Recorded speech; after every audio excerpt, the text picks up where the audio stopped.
आए काफिरो, तुमने बहुत छोटी बात की है, तुमने बहुत गिरी हुई बात की है। क्या मैं ये चाहता हूं कि मोहम्मद फंस जाए और मैं बच जाऊं? अल्लाह की कसम, अगर तुम मोहम्मद रसूलुल्लाह को मेरे सामने ले भी आओ और ये कहो, आए खुबैब सिर्फ मोहम्मद के पैर में कांटा चुभा लेने दे, मोहम्मद के पैर में सिर्फ कांटा चुभा लेने दे, मोहम्मद के पैर में सिर्फ कांटा हमको चुभाने की इजाजत दे दे, मैं तेरी जान बख्श दूंगा।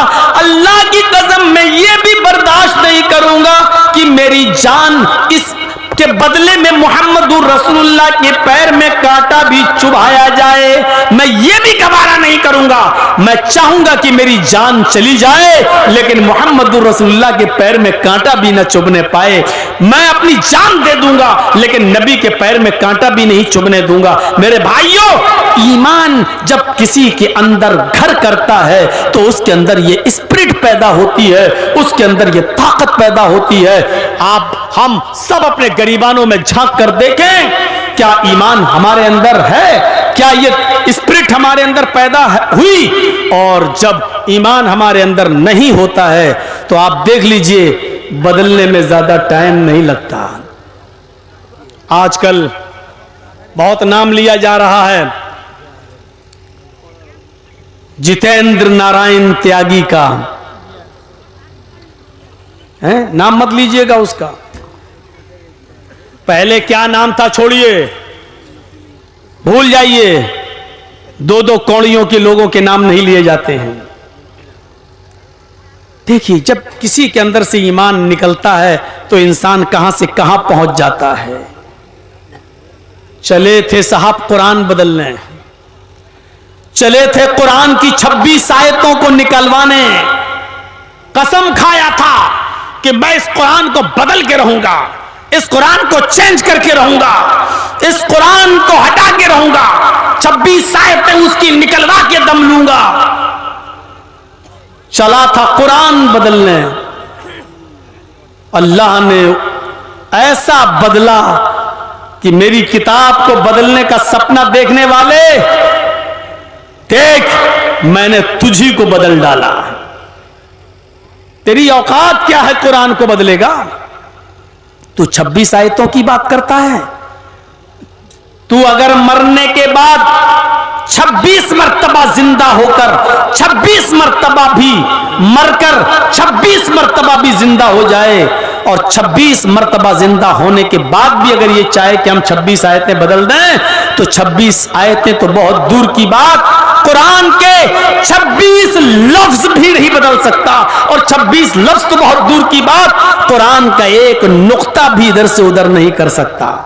अल्लाह ने ऐसा बदला कि वो बेचारा एक मंदिर में जाके शरण लेकर हवन करते हुए पूजा कर रहा है और अपने माथे पर टीका लगा रहा है। और उसने भी ये साबित कर दिया कि अब हम पूरी तरीके से बदल गए हैं, अब इस्लाम से हमारा कोई ताल्लुक नहीं है। लेकिन जिसने अपने आप को पूरी तरीके से बदल लिया, आज वो ये समझ रहा है कि मैं बदल गया, आज वो समझ रहा है कि मैंने इस्लाम को छोड़ दिया, आज वो ये समझता है कि मैंने पूरी तरीके से चेंज हो गया। लेकिन वही नारायण, जितेंद्र नारायण त्यागी जब जब पेशाब करने के लिए बैठेगा, अल्लाह की कसम वो यही सोचेगा कि मैंने अपने आप को तो बदल दिया, लेकिन ये खतना भी बदल जाता तो अच्छा होता। ये मेरे नीचे का हिस्सा, मेरी नीचे की मशीन भी अगर चेंज हो जाती तो अच्छा होता। वो अपने आप को गालियां देगा कि हमने सबको बदला, अपने आप को बदल दिया, यही नहीं बदल पाया मैं। मोदी जी को फोन कर रहा होगा बार बार, दुनिया में कहीं भेज के हम ये खतना बदलवा दो, ये सही करा दो। और हुकूमत की तरफ से फोन जा रहे होंगे फ्रांस, जापान, ऑस्ट्रेलिया, लंदन, कोई ऐसी सर्जरी निकालो कि उसका खतना सही हो जाए, जैसे इंसान नॉर्मल तरीके से पैदा होता उस पे आ जाए। लेकिन दुनिया में ऐसी कोई सर्जरी ही नहीं है। शायद दूसरे मुल्कों के लोगों ने फोन पे कह दिया होगा मोदी जी जैसा है वैसे ही रहने दो, अगर सर्जरी करवाई तो पूरी की मशीन गायब करना पड़ेगी, फिर ये बेचारा ना मर्द ही रहेगा ना औरत, बीच वाला कहीं ना बन जाए।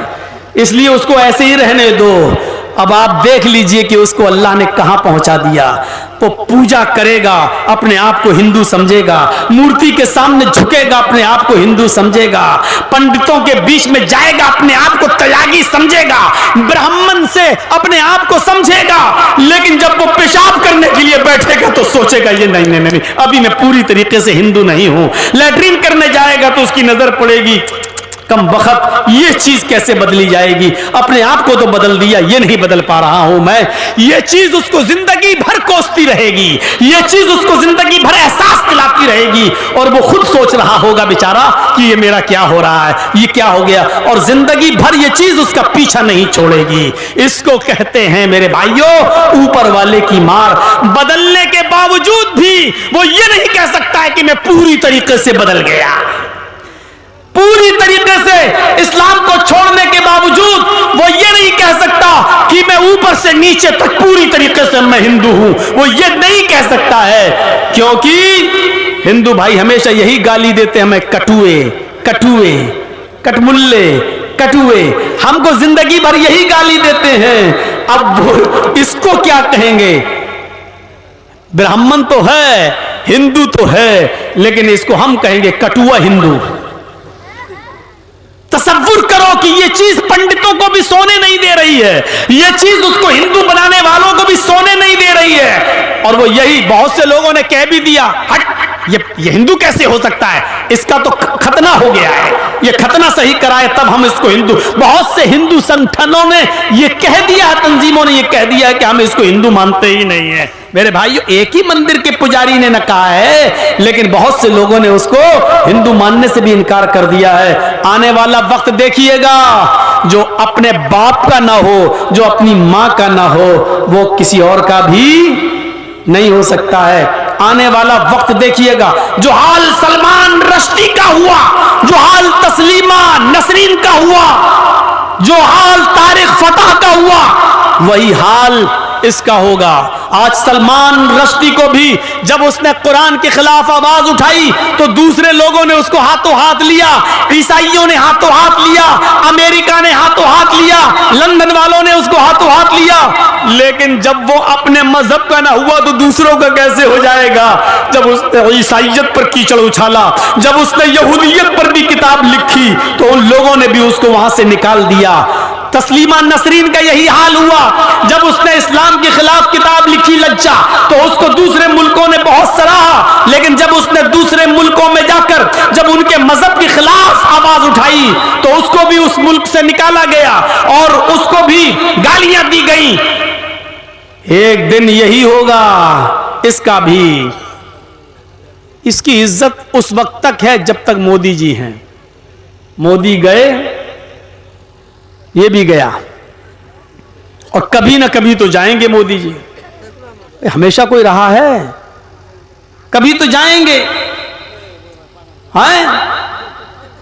राहत इंदौरी ने कहा था, जो आज साहिबे मसनद हैं कल नहीं होंगे। जो आज साहिबे मसनद हैं कल नहीं होंगे। किराएदार हैं, जाती मकान थोड़ी है, जाती घर थोड़ी है इनका, किराएदार हैं। कल किराएदार जो मालिक होगा खाली करा लेगा। एक दिन जनता अपने वोट से आपको हटा देगी, और जब हटाएगी तो इसकी भी कोई वैल्यू नहीं रह जाएगी। हर चीज का एक वक्त होता है, इंतजार होता है। अच्छा हुआ चला गया, कुरान को बदलने का सपना तो वो कभी देख ही नहीं सकता था, इसलिए कि कुरान किसी के बाप की किताब थोड़ी है कि जो चाहे उसको बदल दे। ये कुरान अल्लाह की तरफ से नाजिल की हुई किताब है। दुनिया के सारे ईसाइयों को चैलेंज, दुनिया के सारे यहूदियों को चैलेंज, दुनिया के सारे हिंदुओं को चैलेंज। हम मुसलमानों को भी कहते हैं आइए, उनकी तरफ से मैं आवाज उठाता हूं, आओ अपनी अपनी किताबें लेकर। बुद्धिस्ट अपनी किताबें लाएं, सिख अपनी किताबें लाएं, क्रिश्चियन अपनी किताबें लाएं, यहूदी अपनी किताबें लाएं, हिंदू अपनी किताबें लाएं, मुसलमान अपनी किताब लाएं, और सबको लाकर एक मैदान में जमा कर दें। एक किताब भी बाकी ना छोड़ी जाए धार्मिक। और घासलेट डालकर, मिट्टी का तेल डालकर उन सारी किताबों में आग लगा दी जाए, उन सारी किताबों को जला दिया जाए, उन सारी किताबों को राख कर दिया जाए। उसके बाद कहा जाए, आए ईसाइयों आओ, लाओ अपनी इंजील जिंदा करो। अल्लाह की कसम, सारे ईसाई मिल जाए इंजील जिंदा नहीं कर सकते। आओ यहूदियों, आपकी अपनी किताब तौरात जिंदा करो। यहूदी मर जाएंगे, तौरात जिंदा नहीं कर सकते। आओ बुद्धिस्टों, अपना बुद्धिज्म जिंदा करो। बुद्धिस्ट लोग अपनी किताब नहीं सुना पाएंगे। आओ सिखों, तुम अपना गुरु ग्रंथ पेश करो, वो भी नहीं कर पाएंगे। सारे धार्मिक विद्वानों से कहो अपनी अपनी किताबें जिंदा करो, नहीं कर पाएंगे। मुसलमानों से कहो तुम्हारा कुरान भी तो जल गया है, तुम अपनी किताब लाओ। एक छोटा सा बच्चा 10 साल का, 11 साल का, 12 साल का मुसलमानों के सफ में खड़ा होगा, उठेगा और पढ़ेगा बिस्मिल्लाहिर्रहमानिर्रहीम अल्हम्दुलिल्लाहि रब्बिल आलमीन अर्रहमानिर रहीम मालिक यौमिद्दीन। यहां से शुरू करेगा और कुल औज़ु बिरब्बिन नास मलिकिन नास इलाहिन नास मिन शर्रिल वसवासिल खन्नासिल लज़ी युवस्विसु फी सुदूरिन नास मिनल जिन्नति वन नास तक पढ़कर सुना देगा। ये 10 और 11 साल का बच्चा सारे मजहबी उलमा को, विद्वानों को थप्पड़ मारते हुए कहेगा कि हमने अपना पूरा कुरान सुना दिया, तुमने उस कुरान को तो जला दिया जो कागज पर लिखा हुआ था, तुमने उस कुरान को तो जला दिया जो तुम्हारे टुकड़ों पर, कागज के टुकड़ों पर लिखा हुआ था, लेकिन तुम उस कुरान का क्या करोगे जो मेरे सीने के अंदर महफूज है, जो मेरे दिल के अंदर महफूज है। मेरे भाइयों,